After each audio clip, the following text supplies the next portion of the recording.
Olá, amados, graça e paz. Aqui é Catiane Lins, do Ministério Vida, e é uma alegria estarmos juntos mais um dia compartilhando a Palavra de Deus.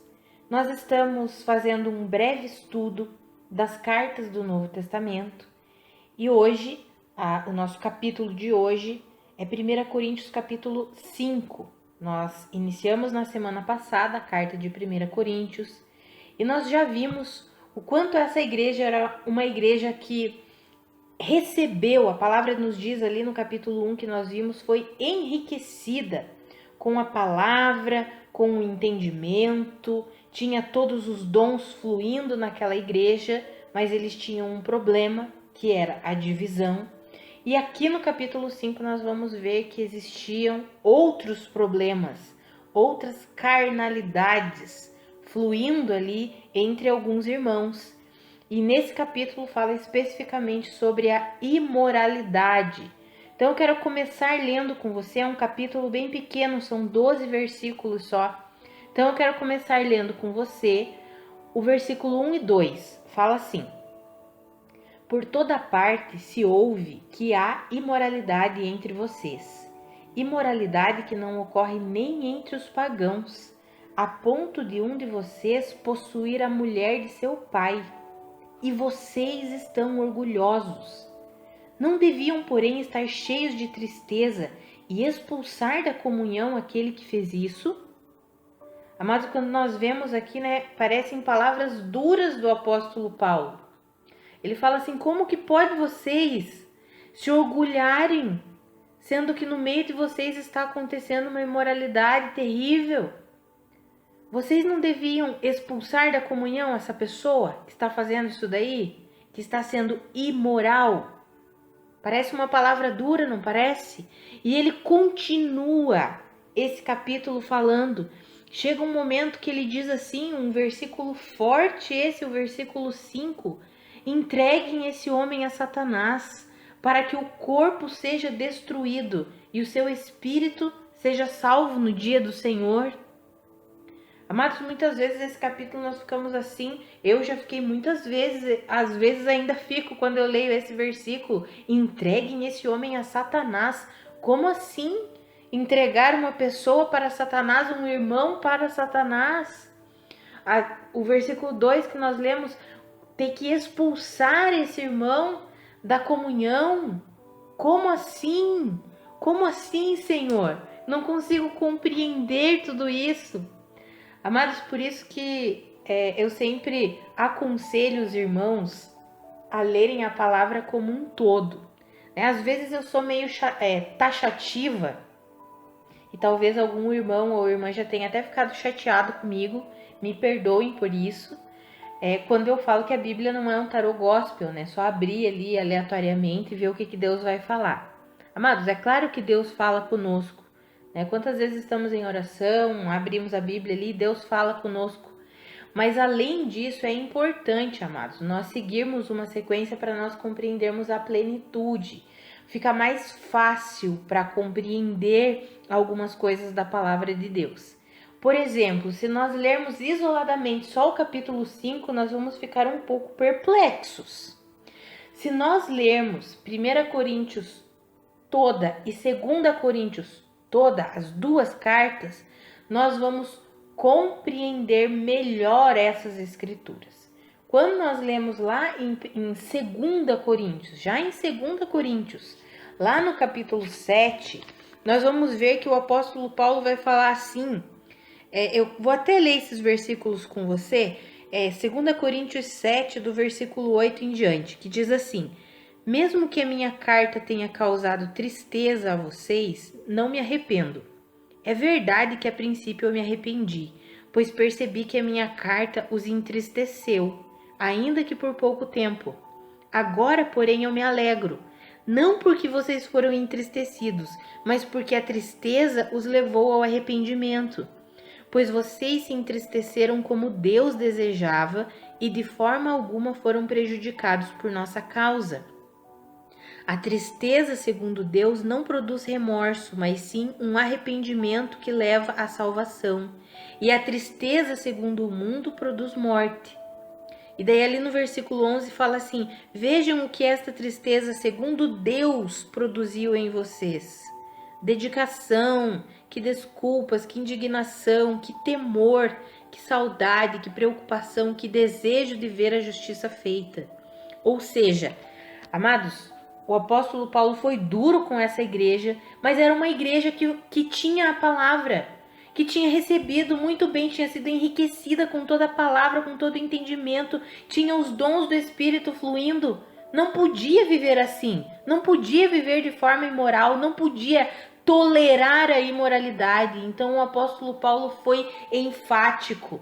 Foi enfático em relação à divisão, foi enfático, foi duro em relação à imoralidade, foi duro tanto com os irmãos que estavam tolerando, quanto com aquele irmão que estava vivendo de forma imoral. Mas nós vemos que ele foi conduzido pelo Espírito para agir assim. Porque na segunda carta, como nós lemos aqui no capítulo 7, nós vemos que toda essa carta que aqueles irmãos receberam e leram, no momento eles ficaram tristes, como está escrito lá em Hebreus. A correção de Deus, na hora que nós somos corrigidos, disciplinados por Deus, na hora ela não produz alegria, produz tristeza, mas depois ela produz frutos de justiça e de paz. Foi o que aconteceu com a igreja de Corinto. No momento eles ficaram tristes, a ponto de o apóstolo Paulo, no início, até se arrepender. Ele deve ter pensado assim: meu Deus, fui duro demais com a igreja, fui duro demais com os meus irmãos, com as minhas ovelhas. Aí depois ele diz: mas agora eu não me arrependo. Por quê? Porque a tristeza que foi produzida no coração de vocês foi uma tristeza segundo Deus. Não foi só um remorso, não foi a tristeza segundo o mundo, mas foi uma tristeza segundo Deus e gerou temor no coração de vocês, gerou arrependimento, gerou mudança. Então ele se alegra pelo resultado que ele teve. Então nós lemos esse capítulo 5 e nós vemos que ele combate a imoralidade de forma enfática, ele combate a tolerância, o orgulho que aquela igreja sentia, mesmo tendo divisão, tendo imoralidade ali no meio deles. Ele combate claramente, ele diz assim: vocês não sabem que um pouco de fermento faz toda a massa ficar fermentada?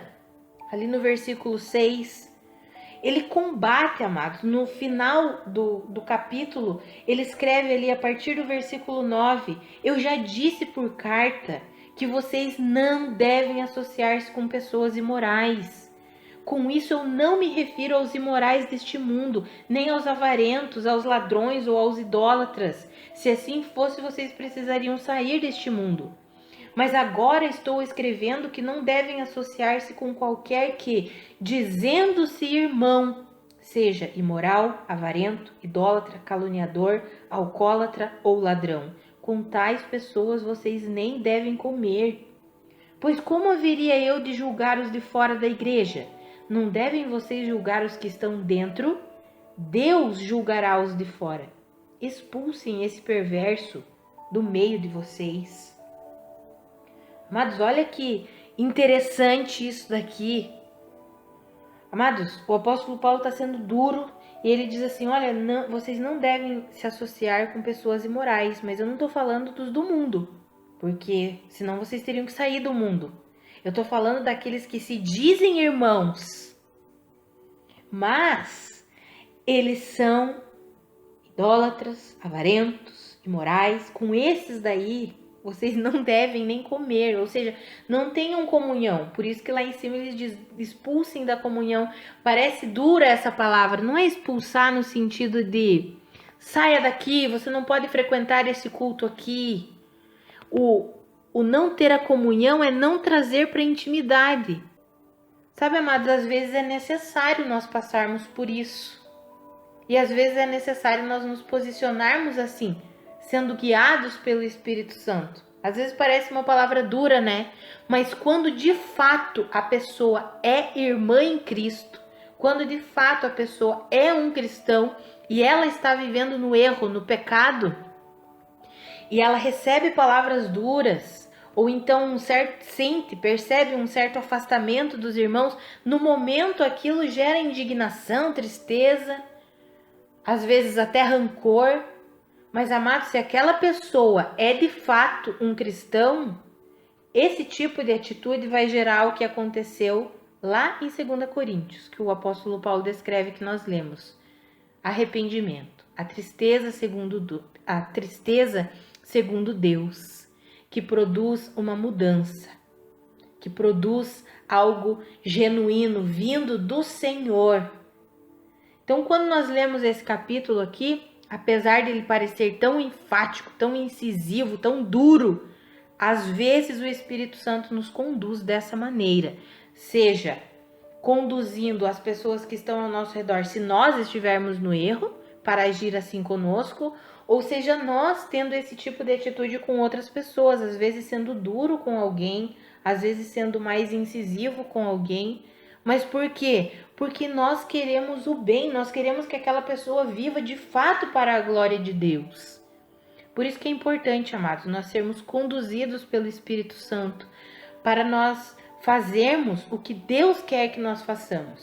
Sabe, o apóstolo Paulo escreveu essa carta, foi duro nessa primeira carta aos Coríntios, e aí ele viu que produziu uma tristeza e no momento ele deve ter pensado, fui duro demais, mas depois ele viu, não, foi o Espírito Santo que me conduziu a isso. Por quê? Porque isso produziu frutos de justiça, produziu frutos de arrependimento, frutos de mudança. Então, nós precisamos aprender a sermos guiados pelo Espírito Santo para vivermos para a glória dele. Às vezes, se estivermos em pecado, nós receberemos essa correção.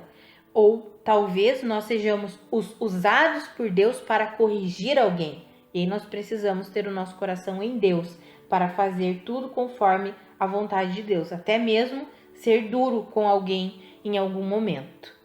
Eu só queria comentar algo sobre o versículo 13, que fala assim: Deus julgará os de fora, expulsem esse perverso do meio de vocês. Essa palavra perverso nós encontraremos no capítulo 6 também, mas são palavras no original grego diferentes. Nesse capítulo 5, essa palavra perverso é a palavra no grego poneros, que significa muitos labores, afadigado, cheio de trabalhos. Basicamente é alguém que vive através da capacidade própria, que confia demais em si mesmo. Não é um perverso que não crê em Cristo Jesus. É a palavra poneros, que identifica uma pessoa que está ali trabalhando demais, confiando demais na capacidade própria dela, cheia de afazeres. E provavelmente é isso que o apóstolo Paulo disse, provavelmente não, é isso que o apóstolo Paulo disse: expulsem esse perverso. Mas esse não era um perverso no sentido de que ele não cria em Cristo Jesus, ímpio. É um perverso no sentido, essa palavra significa uma pessoa que está confiando na capacidade própria, que está cheia de afazeres, mas está vivendo por si mesma. E aí ele diz assim, essa pessoa precisa ser colocada um pouquinho de lado para ver se cai a ficha dela. É basicamente isso que o apóstolo Paulo está falando. Parece duro, né, amados? Mas é a forma que Deus conduziu o apóstolo Paulo para a correção da igreja de Corinto. E eu creio que é a forma que Deus conduz para a correção de muitas pessoas. Não todas, mas para a correção de muitas pessoas Deus age assim.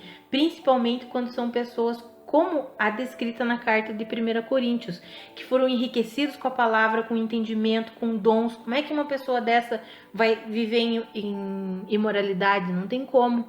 E às vezes precisa de uma palavra de choque, digamos assim. E aí Deus vai lá e produz tristeza, arrependimento, acaba gerando mudança.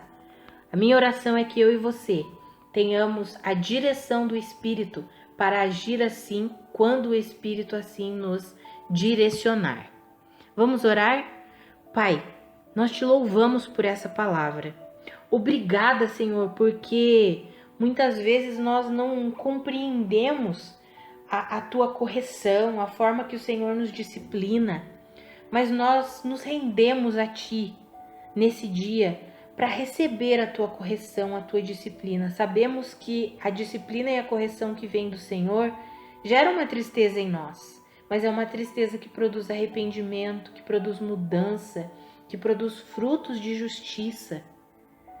Pai, que eu e os meus irmãos também tenhamos sabedoria para lidar com os nossos irmãos, com as pessoas que estão ao nosso redor e que estão vivendo em pecado.